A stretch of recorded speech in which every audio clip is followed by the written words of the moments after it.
Here I have OPPO Find X2 Lite, and today I'm going to show you how to enable power saving mode on this device.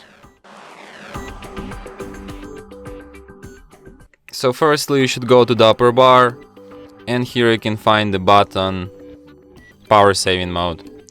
So by tap on it once, you can switch this mode by holding your finger on it. You can access some of its settings.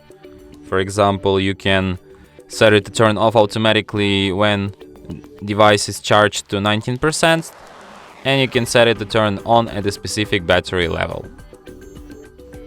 So yeah.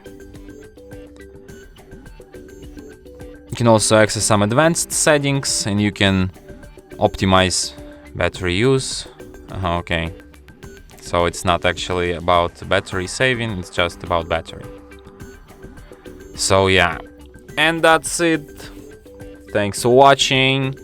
If you find this tutorial useful, don't forget to hit that like button and subscribe to our channel.